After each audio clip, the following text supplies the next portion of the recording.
I asked, do we know our own worth when it comes to earning money and really owning products? And I want to ask you that, AJ. No, so that's a beautiful story. I think the first step is one, like actually knowing, like, you telling me that story and I'm like, whoa, like now I've learned something new. I think a lot of people don't even know that story, right? So I think the first part is actually that education piece, just knowing what's going on. The second part, the question of like, is it my fault that I didn't think of it first? Or is it my fault that I didn't take advantage of my own culture first? Right. I think it goes deeper than that. I think a lot of things people like to say is, well, if you're a Black woman and you have this idea, like, why don't you go build it? I had the idea for Twitter first. So I had the idea for Instagram first. But the truth is much darker than that. It's like, you know, venture capitalists, when you want to start your business, you're like, oh, I have this idea. You make, a little PowerPoint pitch deck. You're like, I want to go pitch to investors and get money, right? And there's a lot of money out there. Venture capitalists would invest over $100 billion every year on just new ideas, right? The problem is only less than 1% of that money goes to Black women.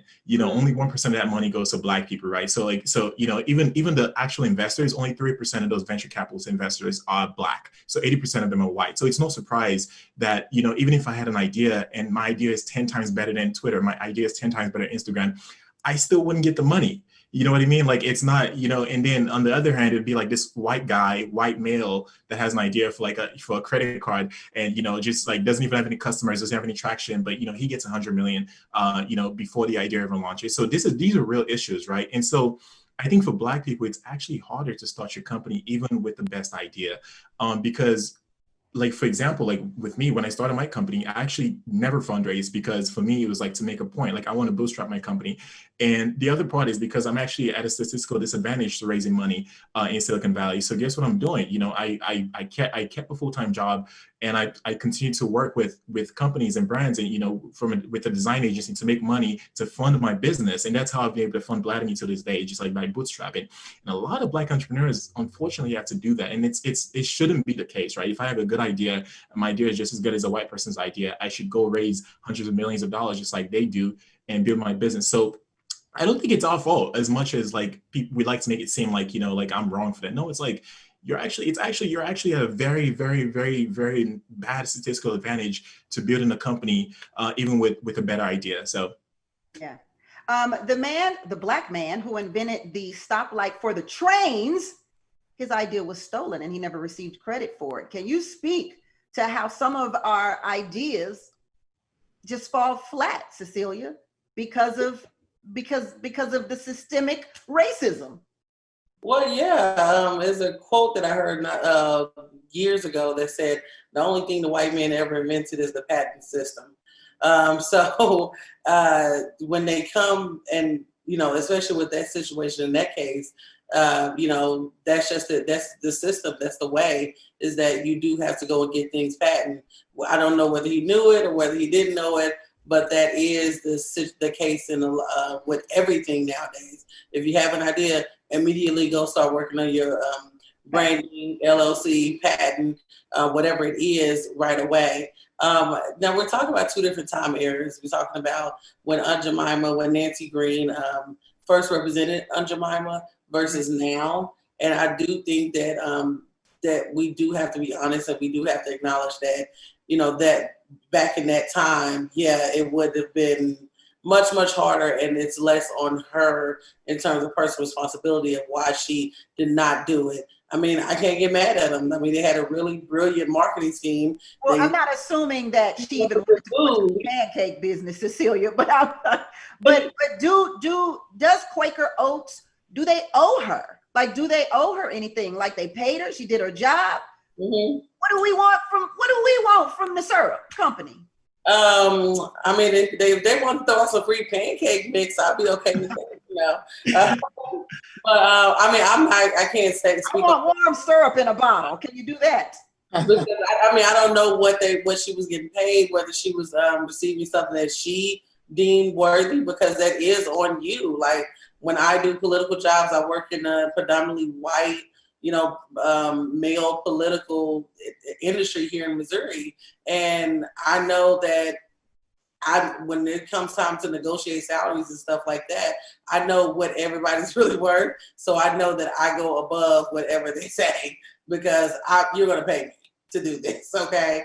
And I'm going to get paid, and I'm going to be treated as equal on the same level as everyone else. So I can't speak to that, but I do think in today's time, you know, it is more on us, and it is more on our drive and our, you know, just way to learning our, you know, lack of, or our know-how of business and how to maneuver when it comes to our business savvy, if you will. So I do think that nowadays it is more on personal responsibility.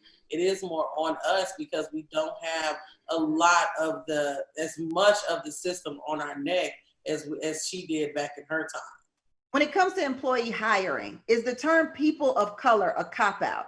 Because what we find in our research is that 50% who are 50% of the workers are oftentimes white people. The other 50%, although minority, the minorities are divided amongst that 50%. So you might have 3% Black, 10% Asian, 5% Hispanic. So is people of color a cop-out, or is it fair? I'll tell you. I think people of color is a cop-out. I do think that there definitely needs to be, we need to carve out our piece of the pie, our piece of the American pie, if you will, specifically for Black people. I mean, we contributed so much to this country, and you know, most of that time that we have, the things that we have contributed, we have not received our fair share and our fair payment for. So absolutely, I don't really care for the term people of color. I'm not a woman of color. I am a Black woman living in America of African descent. So you're going to hire that, or you're going to hire someone of another descent. But I am Black, and that needs to be said, and that needs to be celebrated, and it also needs to be represented in your business. Yeah. Here are 3 companies who have one Black person on their executive team: Zoom, Airbnb, and Bank of America. And all 3 Black executives have the same title and position. And I think, Ernest, you may have spoke to this: Chief Diversity Officer. So let's talk to you, RI-KARLO, about being the Chief Diversity Officer. It is interesting that you'd ask me that particular question, because I've been having some conversations about how can we, you know, make a change and make a shift. And you know, those are the people that I've been directed to, and oftentimes the Chief Diversity Officer. And in some cases, that person can make some, I guess, some noise internally about what needs to be done, kind of on the middle management level and on the production level. But, you know, they may not have as big a voice around the big table when, you know, everybody's voting on what to do as a corporation, you know, especially when you only have one voice. And so I think that now's the time, and I challenge all the diversity officers out there. If you're listening, you're in that diversity officer position, you know, let's collaborate with as many third-party, you know, contractors, companies, you know, to bring us in other ways. You know what I mean? Because we may not be at your company, but we can be at your disposal. And I think that you know, what we have to do is, you know, we have dealt with terror and lynching and all kinds of things to kind of hold us back over the years, you know what I mean? And so we have to work with what we got at this point and do the best we can, because we know that what we have now isn't good enough, right? And there are some allies out there that want to make some moves and want to help us and help the whole mission right now. And we have to take advantage of that and have those conversations, because I do sometimes get concerned, right, that we are so in the fight, in the argument about what was wrong and what wasn't right and what wasn't done right before, that we have to recognize the moment we're in. And there's an opportunity right now to really make some things happen and some things change. And so we take that over. We have to be in positions of power. And until corporations put us in positions of power, we will see no change. There will be no change. Can you speak to that, Ernest? Yeah, I think just to your point, like I always feel like someone said this yesterday on one of the Zooms that I was in. They said, whenever my responsibility as being the first, whenever I'm the first at doing anything, is to make sure I do a good enough job that I'm not the last person. basically keeping the door open for others and sending the ladder back down. And so I definitely agree with RI-KARLO's point that now is the time to make change. Like, we've seen so much change happen literally in the last couple of weeks that have been to our benefit. And I don't know, I think conversations like this are going to continuously encourage people to do the right thing. We need the power. Speak to the power for me, AJ. Yes, so I think that I agree with RI-KARLO 100% on this one, where, you know, and Ernest, I agree with you as well. I think that when it comes the way corporations make decisions, it's one based on incentives, right? Like how much of my bonus is tied to this decision ability, right? And a lot of times you hardly see a company where the executive's bonus is tied to diversity numbers. Like, if that was the case, we would have seen huge improvements, right? And so the way leaders typically rise through the ranks is, you know, they build a small team, they, you know, their business increases, and then they continue to get promoted because they're building a great organization. And so what you're doing is you're leading this organization that's, you know, selling product A, selling product B. That's your core business. Their bonuses are tied to selling more of product A, right? They don't care if, you know, there's Black people involved or not Black people involved. If Black people make it harder to sell, they're gonna delete them out of the equation just so they can, you know, because it's easier. I want to get my bonus. And once we start to understand that, and we start to align incentives with outcomes, then things start to look better. And I think that's something that, you know, I agree with you, RI-KARLO. Like, a lot of chief diversity officers, it's like a big title with a small influence.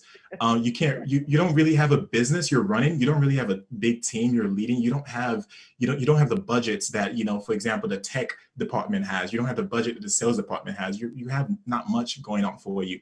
So it's actually hard to create any real change.